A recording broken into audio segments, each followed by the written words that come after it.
प्रीति देवा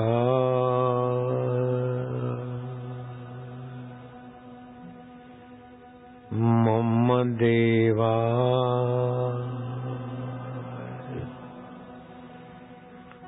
गुरुदेवा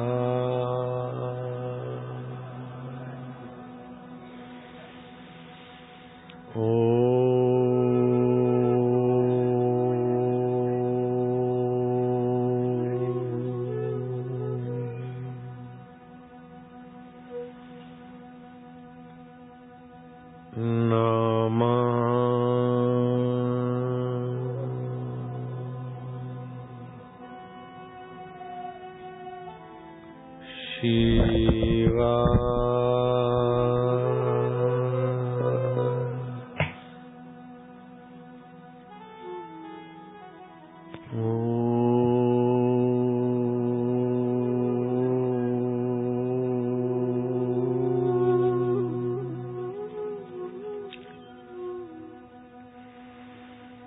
नमः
सच्चिदानंद रूपाय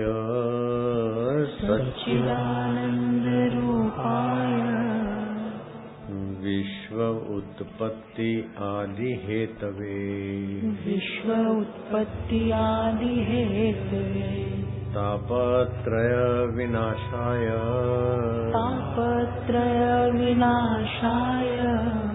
श्री कृष्णाय वयं नुमः।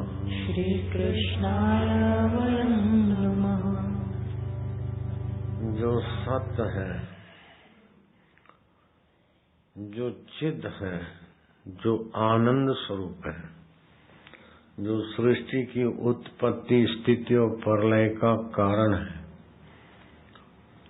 अनंत ब्रह्मांड जिनों में लहरा लहरा के विलय हो जाते हैं, जैसे समुद्र में तरंगे लहरा लहरा कर विलय हो जाती तो हर तरंग पानी है, ऐसे ही जिनके भ्रकुटी विलास से सृष्टि लहरा लहरा के लय हो जाती, अनंत ब्रह्मांड जिनके कोने में लहरा लहरा के विलय हो जाते,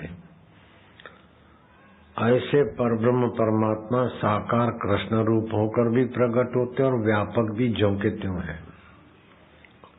जैसे कोई बड़ा तरंग प्रकट भी होता है और पानी व्यापक भी होता है, छोटे तरंग भी होते हैं, ऐसे जिसमें जीव और ईश्वर लहरा लहरा के लीला कर करके विलय हो जाते, उस सत्य स्वरूप को, चैतन्य स्वरूप को, आनंद स्वरूप को, जो सृष्टि की उत्पत्ति स्थिति और प्रलय का कारण है, उस परमेश्वर को जो कृष्ण रूप में होकर आए हैं और अभी भी सभी को कर्षित, आकर्षित, आनंदित, आह्लादित कर रहे हैं, उस अंतरात्मा अनंत ब्रह्मांड नायक परमात्मा को हम प्रणाम करते हैं। प्रणाम करते हैं कि हमारा आदिदैविक ताप, आदि भौतिक ताप और आध्यात्मिक ताप, दैविक प्रकोप, जैसे अति आंधी चली, अति वर्षा हुई, अनावृष्टि हुई, भूकंप हुआ, ये आदि दैविक ताप है।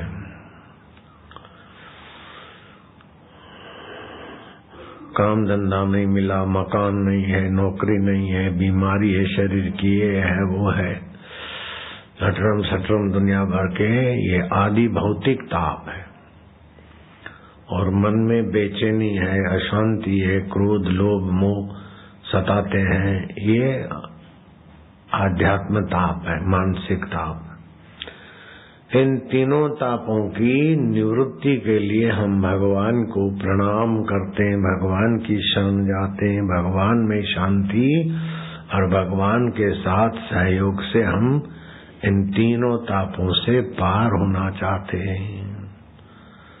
संसार तापे तप्तानाम, संसार तापे तप्तानाम योगो परम औषधः।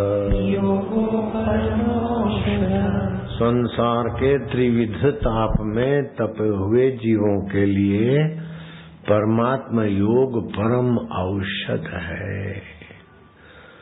परमात्मा योग के बिना सृष्टि का पूरा वैभव साम्राज्य मिल जाए, एक व्यक्ति को इंद्र का वैभव मिल जाए, लेकिन परमात्मा योग नहीं है तो विष्टा के कृमि से भी उसको तुच्छ जानो, भगवान वशिष्ठ जी कहते हैं, श्री राम के गुरुदेव। हे राम जी, सृष्टि के समस्त ऐश्वर्य भोग प्राप्त हों, लेकिन आत्म परमात्मा में प्रीति नहीं, आत्म परमात्मा का ज्ञान में रुचि नहीं, तो उसको तुम विष्टा के कृमि से, विष्टा के कीड़े से भी तुच्छ मानो। विष्टा के कीड़े को बेटे बेटियों के शादी की चिंता नहीं होती, और मेरा ये सब चला जाएगा ऐसा भविष्य का भय भी नहीं होता और भूतकाल के दुखों का शोक भी नहीं होता। लेकिन जो दुनिया का ऐश्वर्य है तो कंगालियत का शोक याद आएगा और ऐश्वर्य चला न जाए ये भय भी रहेगा। और वर्तमान में भी स्पर्धा, ईर्ष्या, संघर्ष, विकार, अहंकार रहेंगे। तो ईश्वर प्राप्ति की रुचि नहीं, ईश्वर तत्व का ज्ञान में गति नहीं और दुनिया का सारा वैभव एक व्यक्ति के पास है तो उसको बड़ा मानने की बेवकूफी मत करो। ये बड़े आदमी है, क्योंकि इनके पास 1500 आदमी काम करते, 8-8 हजार का आदमी काम करते। ऐसे मेरे भगत हैं, लेकिन भी देखो तो बेचारे बुढ़ापे की लाचारी में अस्पताल में इधर उधर, फिर भी थोड़ा सत्संग के कारण दम से थोड़ा जी रहे हैं। सारी सृष्टि का वैभव एक व्यक्ति के पास हो। इंद्र का वैभव भी उसे मिल जाए, बलि को मिल गया था। लेकिन आत्मज्ञान में रुचि नहीं है तो उसको विष्टा के कीड़े से भी तुच्छ जानो। योग वशिष्ठ महारामायण, इसको वाल्मीकि रामायण भी बोलते हैं। वाल्मीकि जी वक्ता है और भरद्वाज श्रोता है। वशिष्ठ जी वक्ता है और राम जी श्रोता है इस ग्रंथ के।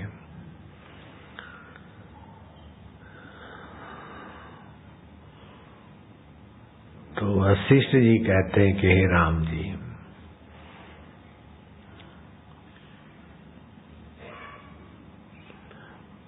मैं त्रिभुवन में विचरण करके देखा, 14 लोकों की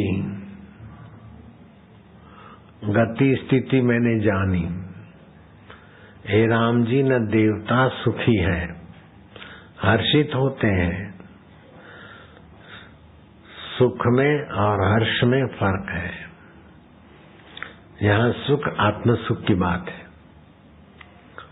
जहाँ हर्ष होता है वहाँ शोक होता है, जहाँ संसारी सुख होता है वहाँ दुख भी होता है। लेकिन आत्म सुख, आत्मा आनंद ऐहिक सुखों से विलक्षण है। ऐहिक सुख दुख को दबाता है और भोगी बनाता है, आसक्त बनाता है, और दुख सुख को दबाता है, भयभीत करता है, परेशान करता है। जो दुख का भी सदुपयोग करने की आत्मज्ञान की कला सीख लेता है, दुख का भी सदुपयोग करने की कला सीख लेता है। सुन रहे हो? सत्संग के समय ध्यान नहीं किया जाता है, आंखें खुली रखनी चाहिए। तो सुख और दुख आते रहते हैं और सुख दुख को साधन बनाने की कला आ जाए तो सुख आता है चला जाएगा, जाएगा तो दुख दे जाएगा, पक्की बात है। और दुख आता है चला जाएगा और जाएगा तो सुख दे जाएगा। तो सुख और दुख ये थपेड़े मारते मारते हमारी आयुष्य पूरी कर देते हैं। तो सुख दुख के भोगी को घाटा ही घाटा है। ऐसा कोई सुख भोग नहीं जिसके पीछे भय, दुख और रोग नहीं हो। इसलिए सुख को भोगने के लिए लपक नहीं पड़ना चाहिए। सुख में संयम करके बहुत लोगों को स्वस्थ, सुखी, सम्मानित जीवन के तरफ ले जाना चाहिए।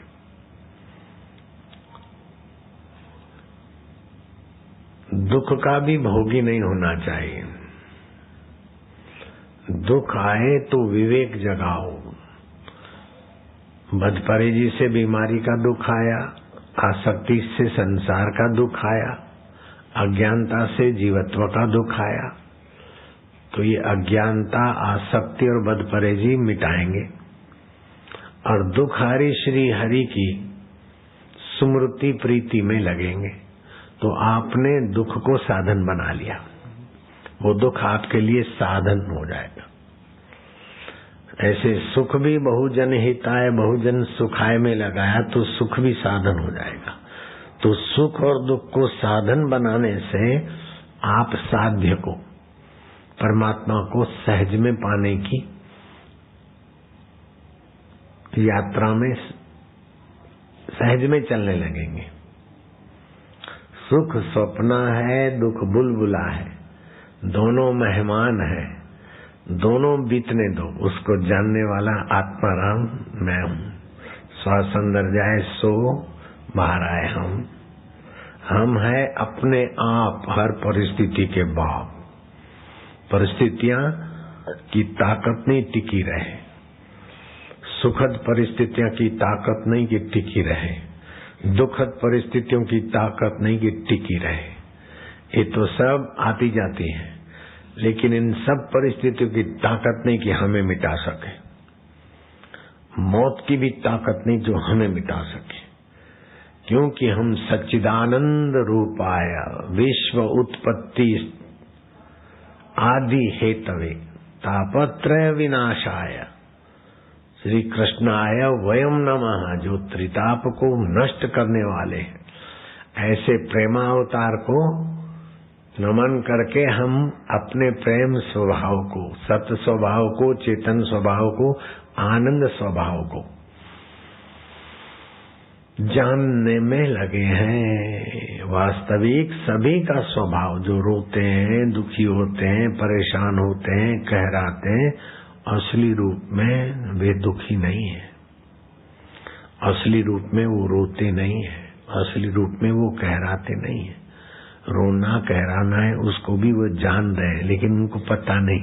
रोने में मिल जाते, कहराने में मिल जाते, विकारों में मिल जाते, मिलते हुए भी उनसे अछूते भी रहते हैं।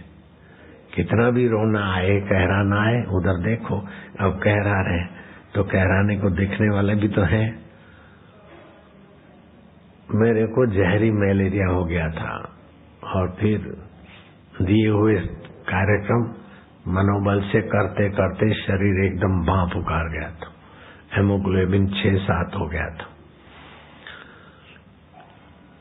और फिर डॉक्टरों के बड़े बड़े डोज, तो पता भी जहरी मलेरिया है, पता भी बहुत देर से लगा। बुखार मान के थोड़ा आयुर्वेदिक फाकी बाकी ले लेते थे। शंकर दयाल का वैद्यराज आया है, शंकर दयाल शर्मा राष्ट्रपति का वैद्यराज, बापू की सेवा में है, बुखार ठीक कर देगा। लेकिन वो वैद्यराज ने तो बुखार ठीक करने की पुड़िया दी, लेकिन बुखार तो था जहरी, और वो सामान्य बुखार, पसीना आए और बुखार ठीक हो जाए। ऐसे कई चुटकुले चलते रहे और प्रोग्राम भी चलते रहे। और रोज एक बार आए, ठंडी सी लगे और शरीर कंपन हो, तो एक दिन में 100 ग्राम खून पानी बन जाए, दूसरे दिन 200, तीसरे दिन 400, चौथे दिन 800। ऐसा मैंने सुना है। ये जहरी मलेरिया का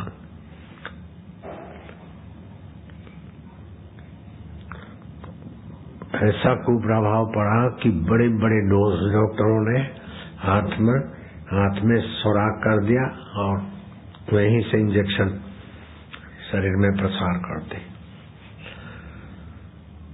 बकरा तो भाग गया, कुत्ता तो भाग गया, लेकिन चीता और घोड़ा गधा शरीर में घुस गया और रिएक्शन हो गया। बुखार तो गया, लेकिन रिएक्शन तो दवाओं का, अंग्रेजी दवाओं का गजब का हुआ। वैसा दिन किसी को न दिखाया भगवान। चिड़िया चें करे तो मानो तलवार लग गई दिमाग में, ऐसा हो गया दिमाग। बैठ न सके, सो न सके, बस छटपटाए मछली। वो तो मछली छटपटा के 5-10 मिनट में दम तोड़ देती। हम तो कई दिन ऐसे छटपटाते रहे। तो जब छटपटाहट होती तो फिर सोचते कि छटपटाहट किसको होती। होता था, फिर उसको देखने वाला कौन, तो हंसी भी ऐसी आती मजे की। तो कहराने के समय भी आप कहराने के साक्षी हो, उसका भी हमने मजा लिया।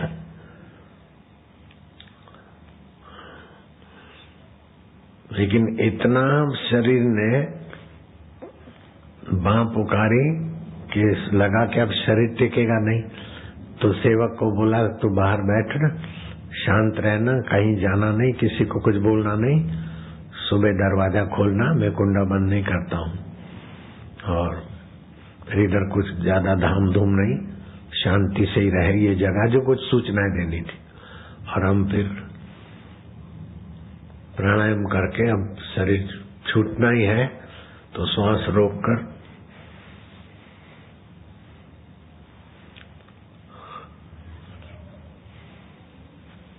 ब्रह्मरंध्र से यात्रा करने के लिए कोशिश किया तो प्राण निकले ही नहीं, और प्राण निकलते नहीं तो मतलब आप रखना चाहते हैं प्रभु, अब रखना चाहते तो ऐसे कैसे, या तो फिर शरीर को लेना है तो ले लो, रखना है तो ठीक कर दो। बोले हम ठीक कर देते हैं। मैं कहा ठीक बात है। तब से नारायण वैद्य और जाह्नवी औषधि गंगा जल पीता हूं, और नारायण वैद्य मेरे को तो ठीक रखते हैं लेकिन मेरे द्वारा कईयों को ठीक कर देते हैं। कोई भी आता है तो हमको ये है ये है ये है, लो ये इलाज है, जाओ। अभी वो आए ना 100 साल के, हाथ चलता नहीं, मैं कह लो ठीक होगा।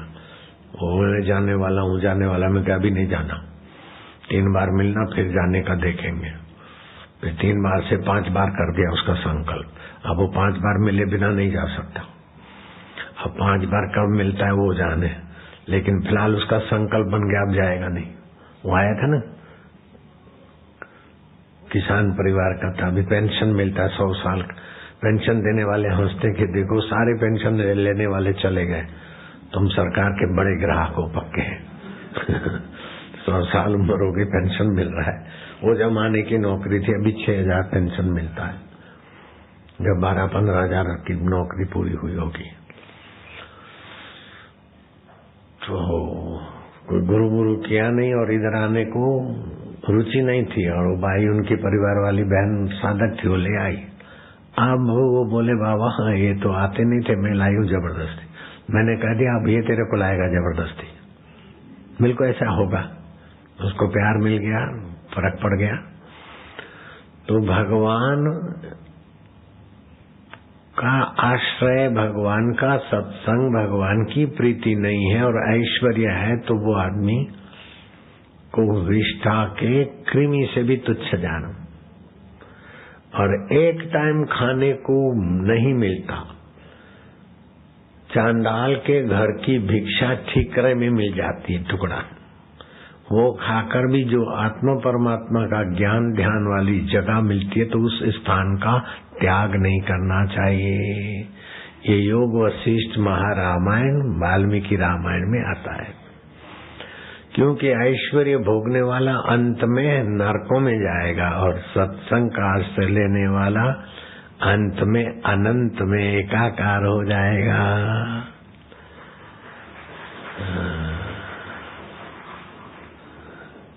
अच्युताय गोविंदाय अनंताय नाम भेषजाम नश्यन्ति सर्व रोगाणि। स्थूल शरीर के रोग, सूक्ष्म शरीर के रोग और कारण शरीर के रोग। कारण शरीर का क्या रोग है? कारण शरीर में नींद आती है, सूक्ष्म शरीर में स्वप्न होता है, और जागृत शरीर में व्यवहार होता है। हम जागृत में भी आते हैं, स्वप्न में भी होते हैं, और गहरी नींद में भी जाते हैं। तो ये 3 अवस्था आती है जाती है, लेकिन एक जो सच्चिदानंद है तीनों अवस्था में ज्यों का त्यों है। जिसने कल के जागृत को जाना उसी ने रात के स्वप्न को जाना, और उसी ने गहरी नींद में कुछ नहीं जानने की भी जानकारी दे। रात को सोए थे, कुछ पता नहीं था, शांति थी, तो पता नहीं था उसका भी तो ज्ञान था, न जानने का भी तो जानकारी थी। ऐसा होता है कि रोज नींद में आदमी कुछ नहीं जानता चला जाता, इसको नित्य परलय बोलते हैं। मोरबी कांड हुआ, गैस कांड हुआ, उस इलाके के लोग भूकंप में अकाल मृत्यु में चले गए, नैमितिक परलय। ये सूरज है, आकाश गंगा में 400 करोड़ दूसरे सूरज है, उसमें का एक सूरज आया, दो चमकने लगे तो मनुष्य जाति, जीव जाति रवाना हो जाती। ऐसे करते करते 11 सूरज चमकते तो आग आग आग आग अग्नि लोग बन जाता है। तो सारे धातु पिघल पिघल के बाष्पीभूत हो जाते। तो नित्य प्रलय, नैमित्तिक प्रलय, उसको आत्यंतिक प्रलय बोलते हैं। लेकिन ब्रह्मा विष्णु महेश का लोक बना रहता है। आकाशगंगा के सूरज उस लोकों से थोड़े इधर है। लेकिन महाप्रलय में तो ब्रह्मा जी भी चल मेरे भैया, विष्णु भी चल मेरे भैया, शिवलोक गौतम चल मेरे भैया, इसको बोलते हैं महाप्रलय। तो महाप्रलय में कुछ नहीं रहता, कुछ नहीं रहता, उसको जानने वाला रहता है। क्या ख्याल है? जो कुछ नहीं रहने को जानता है वो अभी भी झुका क्यों है?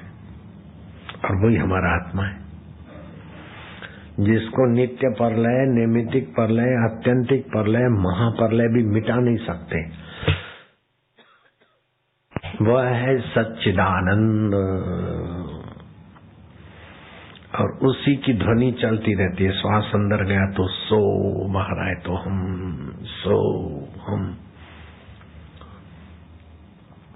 सेठ जी बैठे थे, लोलक चल रहा था, खट खट खट खट, घड़ी का आवाज। एकाएक मुनीम को आवाज दिया कि क्या घड़ी का आवाज आना बंद हो गया क्या? घड़ी लोलक चाबी वाबी नहीं दिया क्या? बोले चाबी तो दिया है, लोलक तो हिल रहा है, लेकिन आवाज नहीं आता। उसका कारण है कि बारात जा रही है ना, उसके शोर में इसका कारण, पास के लोलक का कारण आप तक नहीं पहुंच पाता है। ऐसे ही यहाँ जो इंद्रियों की, मन की, आपाधापी की, हल्ला गुल्ली की बारात है, वो सोहम के जब को सुनने नहीं देती। इसको बोलते अजपा गायत्री। ये सोहम अगर सुनने में लग जाए अथवा श्वास अंदर जाए, ओम बाहर आए तो इसमें धीरे धीरे आत्म विश्रांति मिल जाती। कहाँ पहुंच जाते हैं कि जिसको प्रलय भी छू नहीं सकती। ब्रह्मलोक को तो प्रलय लपेट लेती, महाप्रलय, शिवलोक, विष्णुलोक आदि, इंद्र तो सब चल मेरे भैया। उसके बाद भी जो रहता है वो अभी मैं हूँ, ऐसा साक्षात्कार हो जाए। तो मैं हूं तो इतने में नहीं, अनंत ब्रह्मांडों में व्याप रहा हूं, ऐसा अनुभव होगा। महाप्रलय और अनंत ब्रह्मांड और ये अग्निलोक, तपलोक आदि मुझी में है, ऐसा अनुभव होता है आत्म साक्षात्कारी महापुरुष को। अनुभव होता है, ये समझाने के लिए कहते हैं। अनुभव करने वाला और अनुभव दो चीज नहीं रहती। मुझे भगवान का अनुभव हो तो नहीं होगा। तरंग समुद्र को जानना चाहे तो नहीं जान सकती, लेकिन तरंग अपने को तरंग मानना छोड़कर अपने को पानी जाने तो अभी वो समुद्र है। ऐसे अपने को जीव मानने की जो गलती है, अपने को सुखी दुखी मानने की जो गलती है, जो सुखी दुखी मन होता है, राग द्वेष बुद्धि में होता है, बीमारी तंदुरुस्ती शरीर में होता है, काम क्रोध आदि विकार इंद्रिय और मन में होते हैं। मैं उन सब से न्यारा हूँ, सबको जानने वाला हूँ। उसमें जागृत हो गई, ब्राह्मी स्थिति आ जाती। तो एक माई, अभी मैं ऋषिकेश गया था तो सेठ जी, गीता प्रेस गोरखपुर के संस्थापक, गीता भवन 6, 5, 4 ये लगे हैं उनके।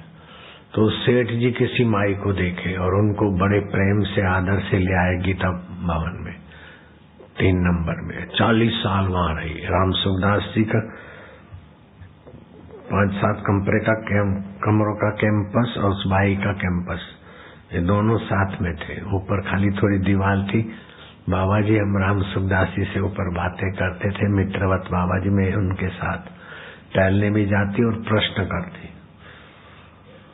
और क्या बोलते, निष्काम निष्काम, मूड भी निष्काम से, कामना के बिना काम नहीं करता। रात को करवट भी बदलते तो सुख पाने के लिए, दुख मिटाने के लिए। तो निष्काम कैसे? मैं उनकी बात, निष्काम कर्मियों की बात में को समझ में नहीं आती तो मैं काटते रोज गीता के श्लोक सुनाते। बहुत हमारा ऐसा चलता था। तो वो भाई अभी 95 साल की है।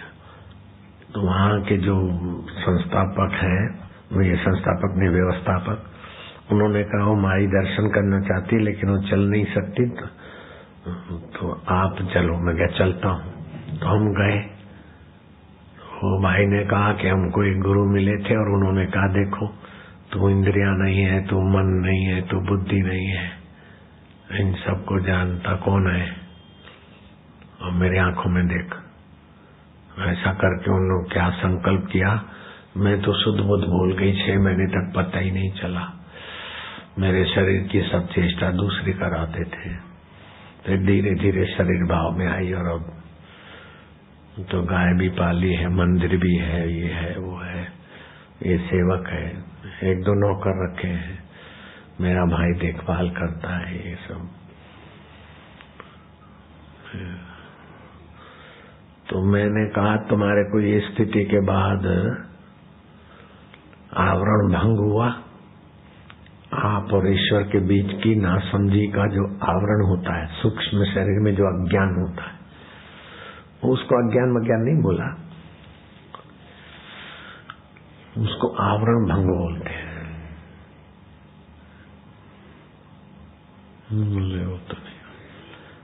तो और लोग तो मानते थे कि भाई 6 महीने तक ऐसी स्थिति में रही तो बहुत ऊंची स्थिति है। लेकिन भाई को भी पहले तो बापूजी का सत्संग टीवी में देखती थी तो समझती थी कि अच्छा है, चलो उपदेशक संत है। लेकिन जब देखा तो बड़ी प्रभावित हो गई। और जब मैंने सूक्ष्म सवाल किए अथवा ऊंची बात बताई तो भाई को लगा कि ये तो बाकी। तो मेरे गुरुजी ने मेरे को ध्यानस्थ होने की, समाधिस्थ होने की रुचि होती थी, आदत बन जाती थी। तो कुछ भी सत्संग बढ़िया कोई बात आती तो मैं ध्यान भाव विभोर हो जाता, ध्यान मग्न हो जाता। तो गुरुजी टोकते थे। एक बार तो जोर से डांट लगा दी, क्या करता है? सत्संग के समय माला घुमाना, ध्यान करना, ये सत्संग का अपराध है, ध्यान से सुनो। अपराध शब्द उन्होंने नहीं कहा था, सामने देखते। तो सत्संग, संध्यान समाधि से भी सत्संग ऊंची बात। ध्यान समाधि से विक्षेप दूर होता है लेकिन अज्ञान दूर नहीं होता है। अज्ञान तो ज्ञान से ही दूर होगा। तो श्री कृष्ण दिख रहे फिर भी अर्जुन को आत्मा का ज्ञान नहीं तो दुख मिटा नहीं। लेकिन कृष्ण ने जब अर्जुन की जिज्ञासा जगाई, आदि भौतिकम की मुच्यते आदि देविकम च किम, अध्यात्म की मुच्यते। आदि भौतिक क्या है, आदि देविक क्या है, अध्यात्म क्या है, जानता है ना? अर्जुन, आज के लोग ने उस जमाने में जितना मनुष्य ऊंचा हो सकता था ऐसी ऊंचाई को छुआ हुआ अर्जुन था। विश्वकर्मा ने कहा कि हम तुमको स्वर्ग में जाने के लिए व्यवस्था कर देंगे, कुछ समय लगेगा हमारी साइंस से, और तुम स्वर्ग जाओगे। बोले तुम्हारा रजोगुणी प्रवृत्ति होगी, हम मंत्र के बल से जाएंगे, यंत्र के बल से नहीं जाएंगे। तो वैज्ञानिकों की खोज अभी तक स्वर्ग में ले जाने वाली नहीं हुई। लेकिन इंद्र की खास उर्वशी अर्जुन को स्वर्ग में देखकर इतनी तो आकर्षित हो गई कि अर्जुन से विवाह करना चाहा। अर्जुन ने कहा नहीं, तो चलो एक बार ही मिलो, मुझे गले लगा लो। बोले नहीं, मैं अपनी शक्ति का ह्रास नहीं होने दूंगा। बोले काम से पीड़ी हुई व्यक्ति क्रोध में बदल जाता उसका काम, मैं तुमको श्राप दूंगी। बोले माता तुझे श्राप देना है तो दे दे, माता मत बोल। सारी अप्सराओं में सर्वोपरि सुंदरी लट्टू हो रही है लेकिन अर्जुन फिसला नहीं। कितनी ऊंची योग्यता है, कितना। ऐसे अर्जुन को भी श्री कृष्ण रथ चला रहे, ऐसे अर्जुन को भी आत्मज्ञान के बिना दुख में, विषाद में, भय में फिसलना पड़ा। अब श्री कृष्ण ने जिज्ञासा जगाई अर्जुन की, अध्यात्म क्या होता है, आदिदेवी क्या होता है, आदिभौतिक क्या होता है, पता है तेरे को? अर्जुन को लगा कि अब ये ज्ञान, साधिमाम शिष्यो, अब मैं आपका शिष्य हूँ। पहले मित्र भाव से सुनते थे, सुना करते। जब शिष्य भाव आया, श्रद्धा में विशेषता आई, तब अर्जुन को तत्व ज्ञान में गति हुई तो आवरण भंग हुआ। आवरण मतलब सूक्ष्म शरीर नहीं, कारण शरीर में जो अज्ञान है, अज्ञानेन आवृतम ज्ञानम, अज्ञान से जिनका आत्मज्ञान आवृत है, ढका हुआ है, ऐसे लोग मोहित हो जाते संसार में। और मोह सभी व्याधियों का मूल है। मोह सकल व्याधि न कर मूला, रामायण में आता है। ताते उपजे पुनि भवशूला, मोह से ही सारी व्याधियां और सारे भव के शूल, जन्म मरण जरा व्याधि रोग शोक मोह, ये होता है। अब ऐसा नहीं है कि अब हम जा रहे हैं तो ऊपर कोई जाके सूक्ष्म शरीर से ऊपर के लोगों में विचरण करते, फिर जैसी वासना होती है चंद्रमा की किरणों के द्वारा, बारिश की बूंदों के द्वारा, फिर ऐसे अन्न जल वातावरण में पैदा होते फिर मरते। तो व्याधि तो है, मुसीबत तो है ना, जन्मना मरना। मैंने बीटेक कर लिया, वो ठीक कर लिया, सारी डिग्रियां हासिल कर ली, लेकिन आवरण भंग नहीं हुआ तो मजदूर है। और कोई डिग्री नहीं है आत्म साक्षात्कार के लिए, संसारी कोई योग्यता की जरूरत नहीं है, क्योंकि भगवान जीव की योग्यता के अधीन नहीं है। जीव सीमित है और भगवान असीम है, तो सीमित की योग्यताएं भी सीमित होगी तो असीम को कैसे पाएगी? तो आप अपने बल से, तप से, बूते से भगवान को पा लेंगे या आवरण भंग कर लेंगे, इस चक्कर में नहीं पड़ो। क्योंकि सारा संसार के पीछे खेल है भगवान की माया का। वो माया में 3 गुण होते हैं। सात्विक गुण आता है तो अच्छा सज्जन बना, तो सज्जनता का भी मैं बना रहता है। मैं अच्छा हूँ, मैं झूठ नहीं बोलता हूँ, मैं सज्जन हूँ, मैं मांस मदिरा नहीं खाता हूँ, मैं शांत रहता हूँ। भाई बोले मैं कहीं जाती नहीं हूँ, यहीं रहती हूँ, कई साल से कंपाउंड से बाहर नहीं निकली। तब मैंने कहा कि आवरण भंग नहीं हुआ। अब बाहर निकले तो क्या, न निकले तो क्या, शरीर को मैं मानकर मैं बाहर नहीं निकली। 45 साल से यही हूँ, बस गीता भवन में रही 40 साल, फिर ये इतने साल से यही हूँ, किधर जाती नहीं, कहीं रुचि नहीं, ये नहीं। लेकिन मैं सीमित तो इतने में हो तो ये उनकी कमजोरी निकले, इसलिए मैंने फिर थोड़ी बात अपनी बता दी, थोड़ी छेड़ कर दी। तो भाई सज्जन भाई थी, तो फिर तुरंत पहले तो सब लोग आशीर्वाद लेने आवे, ऐसी ऊंचाई भी थी। लेकिन मेरे साथ सत्संग के बाद आशीर्वाद देने के बदले लेने वाली बन गई। और भंग की ऐसी स्थिति है। नहीं तो 6 महीना शुद्ध न रहे, 2.5 दिन होश न आए तो इतने बापूजी बन गए, तो 6 महीना होश न आए, लेकिन वो होश शून्यता में थी, ब्रह्म में नहीं थी, आवरण भंग नहीं हुआ। ऐसे तो हजारों साल की समाधि लगाने वाले होते, फिर बोलते लाओ घोड़ी। ये कथा सुनी वशिष्ठ महाराज की, हमने पहले सुना रखी। तो समाधि लग जाना सर्वोपरि नहीं है, समाधि विक्षेप को हटाएगी, धर्म असंयम को हटाता है, भक्ति राग द्वेष को हटाती, रस पैदा करती, लेकिन अज्ञान तो बना रहता है। अज्ञान हटेगा ज्ञान से। मेरे गुरुदेव बार बार मेरा ध्यान खिंचवाते थे, बड़ी कृपा करते थे। बोले घर में कचरा है तो झाड़ू बुहारी से निकलता है, खड्डे बड्डे हैं तो सीमेंट कंक्रीट से अथवा गोबर लेपन आदि से खड्डे भरे जाते। अंधकार न गोबर लेपन से, न सीमेंट कंक्रीट से, न झाड़ू बुहारी से। अंधकार तो भाई प्रकाश से ही जाता है। तो ये बात गुरुजी सत्संग में कहते कहते मेरे तरफ नजर डालते थे, अर्थात आत्मज्ञान के प्रकाश की तरफ आओ।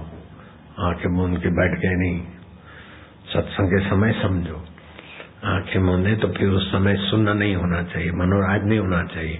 बीच में ओमकार का जप और मैं कौन हूं ये प्रश्न पूछो, और जो शांति मिल रही उसको भी जानना, अशांति को भी जानता हूं। इस प्रकार ज्ञान प्रकाश में जियो। यस्य ज्ञानमयम तपः, ज्ञान से जियो।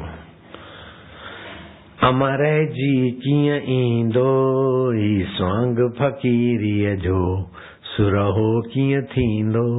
ओम आनंद स्वरूप चेतनया अमराया माँ अमराया चेतनया। शरीर की मौत हमारी मौत नहीं है। शरीर तो 5 भूतों का पुतला है, जैसे कपड़े बदलते ऐसे शरीर बदलते। हम तो अमर आत्मा है। ओम ओम ओम। तो मेरी नानी मर गई थी, अब ये नानी बैठी ना, इसलिए इनके काम में आएगी कथा। नानी मर गई, कंधे पे उठा के ले गए, लकड़ियों पे रखा तो नानी हिली। अरे जेरी थी वही, जेरी थी वही। रस्सियां खोली और नानी पैदल चल के आई। पूछा नानी क्या हुआ? बोले हमको ऐसा तो थोड़ी देर सुन्न-मुन्न हो गई, फिर देखा कि ये यमदूत पापियों को सजा दे रहे हैं, पापी कहरा रहे हैं, दुखी हो रहे हैं। तो मैंने सुना था कि पापियों को नरक होता है। हम जिसने गुरु मंत्र लिया है, ओमकार जपा है, उसको तो नरक नहीं होता है। अरे मुआ साव मुंह थे वह मुखेते छो आंदो था वह, मेरे को इधर क्यों लाए? तो बोले तुम्हारा नाम हेमी बाई है ना? बोले हेमी बाई तो हमारे शहर में हजारों है, पूरा नाम बोलो। बोले हेमी बाई पोहुमल। बोले पोहुमल पोहुमल हमारे पति का नाम नहीं है। क्या नाम है? बोले हम नाम नहीं लेते, प पे है। देखो ये नानी बैठी, दांत मात नहीं, लेकिन मजा सब पापे है। तो पोहुमल नहीं तो परियोमल? बोले नहीं। प्रीतम दास? बोले नहीं। पंजूमल? बोले पंजूमल छक्कूमल नहीं। तो पहला जरा बोले अरे माई बोल दे भाई, हम लेते नहीं, तुम बोलता जाने। तो हेमी बाई फलाना फलाना। बोले हेमी बाई प्रेम कुमार। बोले कुमार हटा के चंद लगाओ। बोले हेमी बाई प्रेमचंद बच्चे असल। अच्छा, तो यमराज ने कहा कि हेमी बाई पोहुमल को लाना था, तुम हेमी बाई प्रेमचंद को ले आए, जाओ वापस छोड़ के आओ। तो मेरे को छोड़ गए, तो फिर जिंदी हो गई। 39 साल जी मेरी नानी। बड़ी गोरी गोरी थी और बड़ी तेज स्वभाव की, मस्त स्वभाव की थी। छो मोह खडो मत करे। तो उन्होंने यमराज के यहाँ डांट चढ़ाई, क्लास ले ली। बोले हमने साईं टेऊराम से गुरु मंत्र लिया है। टेऊराम संत थी हो ना, और ओमकार जपा है। जो दारू पीते, मांस खाते, निगुरे होते, उनको नरक होता है। तो फिर मेरी नानी फिर से जिंदी हो गई। तो तुम कभी जाओ और नरक बरक दिखे तो दम लगाना, मैं आसाराम बापू से मंत्र लिया है, ओम ओम ओम। मुआ साव मुंह थे वह मुआचरे आयो था, ओम ओम ओम ओम। देखो मौजोगे, नानी नाच रही हूँ। देख लो, व्हील चेयर में से पैर चेयर हो जाएंगे। ओम ओम बस ये जपो खूब, बस मुक्ति हो जाती है इससे। मुक्त आत्मा।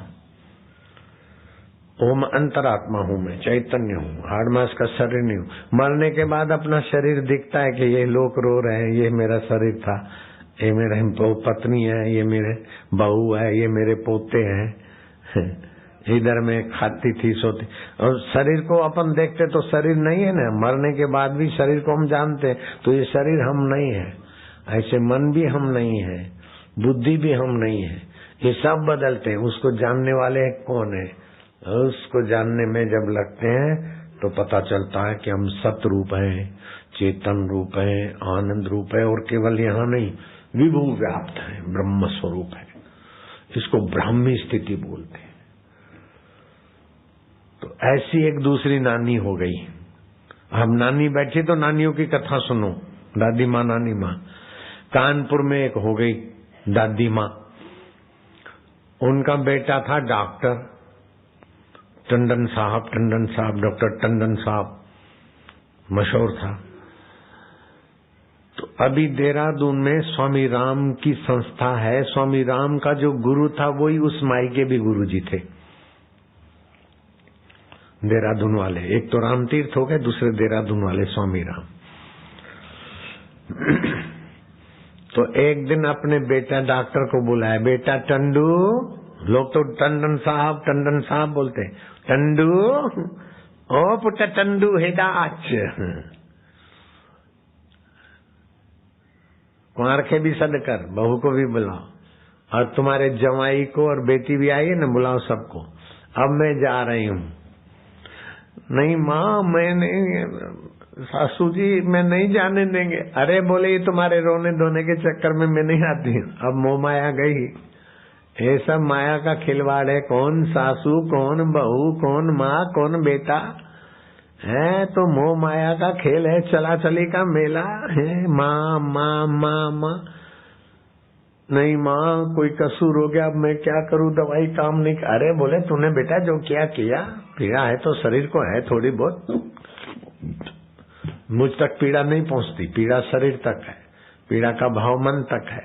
मैं पीड़ित हूँ, ये बेवकूफी सूक्ष्म शरीर में, कारण शरीर में, मुझ में कुछ भी नहीं। ओम आनंद हूँ।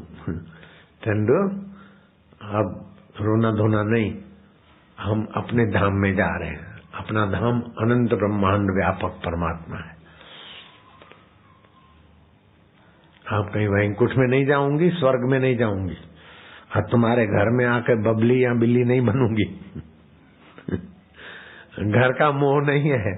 घर का मोह बनता है तो चूही होके आते हैं, बिल्ली होके आते हैं, पक्षी होके आते हैं, कीड़ी मकोड़ी होके आते हैं, कुत्ता कुत्ती होके आते हैं।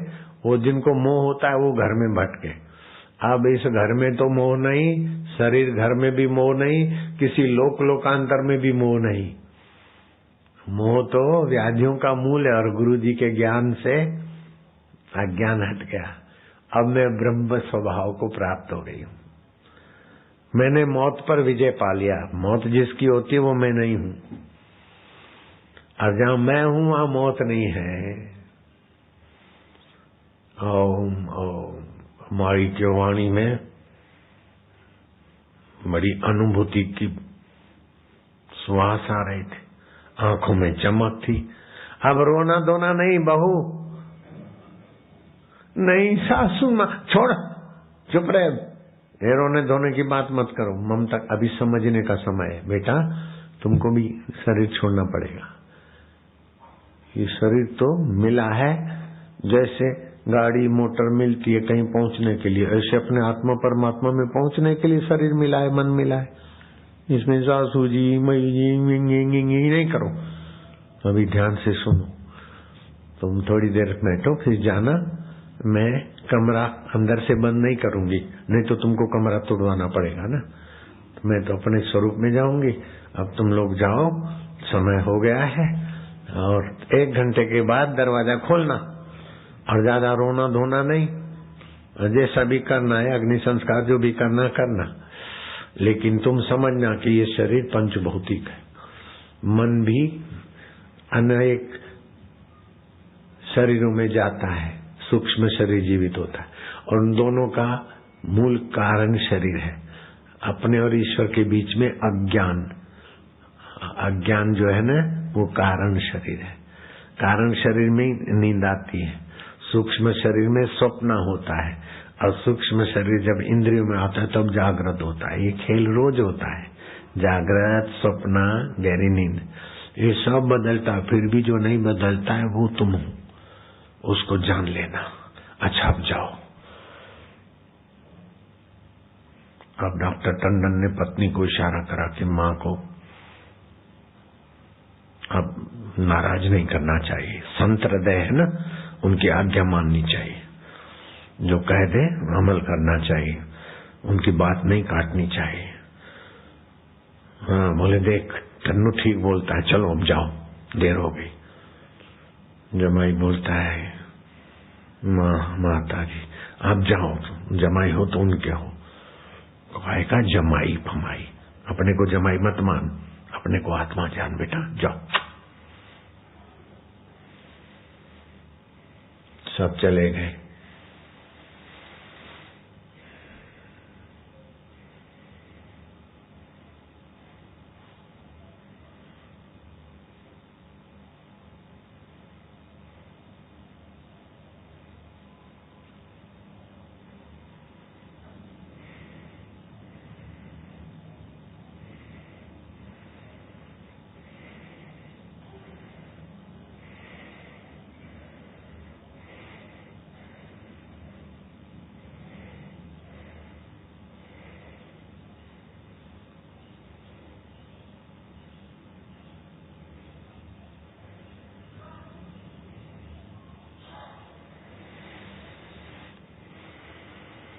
घड़ा टूटा, घड़े का आकाश महाकाश में, ऐसे जीव भाव ब्रह्म भाव में विलय हो गए। ज्ञानी नाम प्राण न उत्क्रामन्ते, उसके प्राण सूक्ष्म शरीर किसी लोकांतर में नहीं, अत्रे विलियंते, वहीं विलय हो गए। दरवाजा खोला तो देखा कि कितनी खुश नजर आ रही।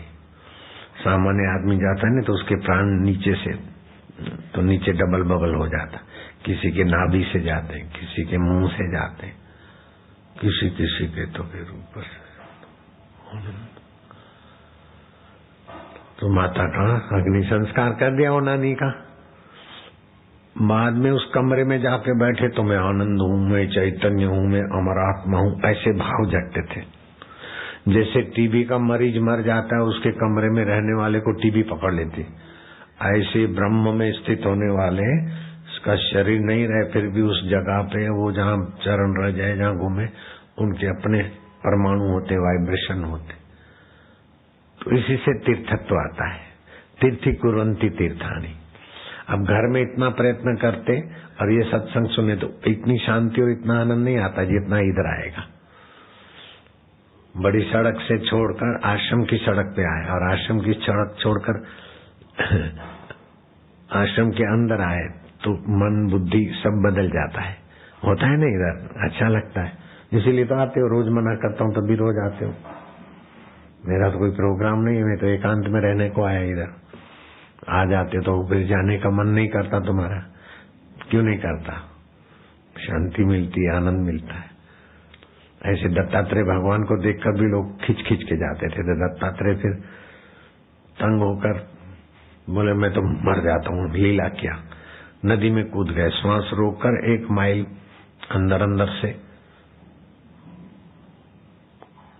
दूरी पर, किसी 1 माइल भर तो अंदर नहीं रहे होंगे, लेकिन 1 माइल दूरी किसी गांव के किनारे जाकर वहां पागलों जैसा वेश बना के रहने लगे।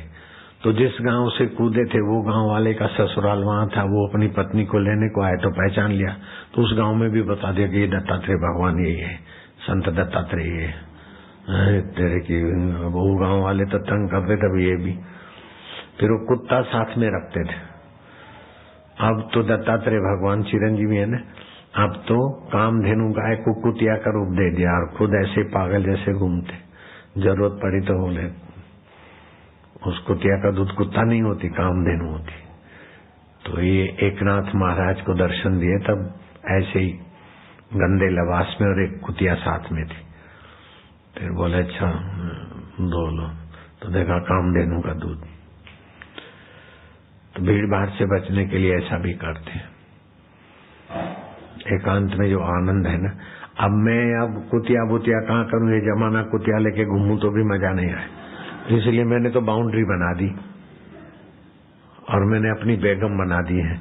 दुनिया में कई राजे महाराजे आए, किसी के पास ऐसी बेगम नहीं है जो मेरे पास बेगम है।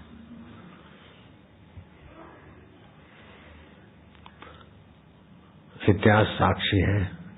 अब ये चैनल वाले देखते रहे, मेरे पास जो बेगम है ऐसी दुनिया के किसी सम्राट के पास बेगम नहीं थी। उस बेगम को देखने के लिए आपको इंतजार करना पड़ेगा। अभी मैं बुलाऊंगा, हाजिर हो जाएगी बेगम, कोई गम नहीं। बापू हमारे, हम बापू के, आराम से चलती।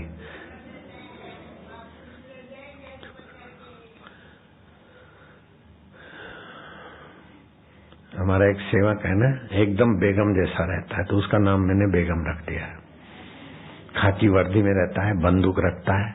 बेगम इधर आ जाओ जरा मूवी के सामने, तो लोगों को तसल्ली हो। ऐसी किसी राजा की बेगम नहीं थी जो बापू के पास बेगम है। बेगम कम हियर, जल्दी आ जाओ बेगम। हमारी बेगम कुछ ऐसे ही है, कोई गम नहीं।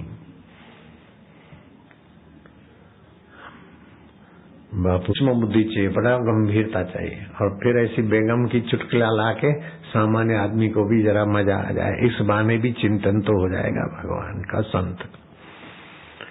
ये सब बेगम बेगम कपोल कल्पित है, भगवान सार है, संसार खिलवाड़ है। खिलवाड़ कर लिया, हरिओम हरिओम, ठीक है। हरिओम हरिओम, ओम ओम ओम ओम, नारायण नारायण नारायण नारायण नारायण।